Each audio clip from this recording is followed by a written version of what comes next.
ये दिव्य धारा या पतंजलि बाम ये गले में लगा देते हैं, एकदम से गला खुल जाता है। बड़ा ज़बरदस्त है पतंजलि बाम और दिव्य धारा, ये भी बड़ा। अच्छा स्वामी जी, देखिए अस्थमैटिक लोगों का संकट ज़रा ज़्यादा बड़ा होता है, इसलिए उनसे जुड़ा एक और सवाल मैं आपसे पूछ लेता हूँ, क्योंकि ज़रा सी सर्दी बढ़ेगी नहीं कि उनकी सांसें उखड़ने लगेंगी, सांस लेने में परेशानी होने लगेगी।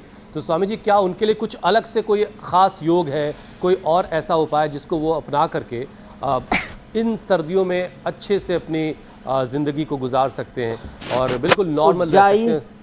सिंहासन और ये सर्वांगासन, ये बड़ा ज़बरदस्त है। उष्ट्रासन, गोमुखासन, जिनको कफ कोल्ड ज़्यादा रहता है, जिनको श्वास दमा है, दमा से दम निकले जा रहा है, सर्वांगासन या विपरीत करणी इसको बोलते ही है। ऐसे दोनों में से जो बन पाए वो करे। इससे फेफड़ों की और ब्लड का सर्कुलेशन अच्छा होता है, रेस्पिरेटरी सिस्टम पूरा खुल जाता है।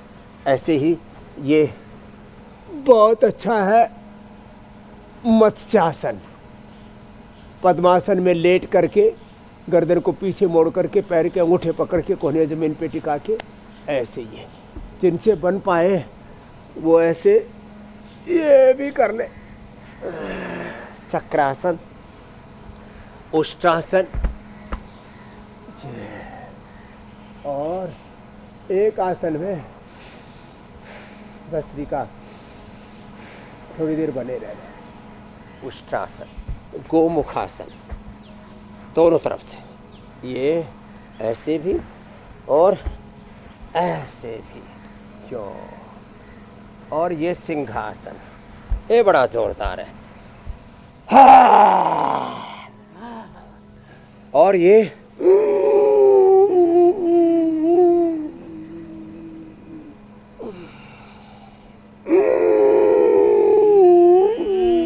गले को टाइट करके होल्ड करके रखना, दाएं नाक बंद करके बाएं से छोड़ना। गजब है साहब।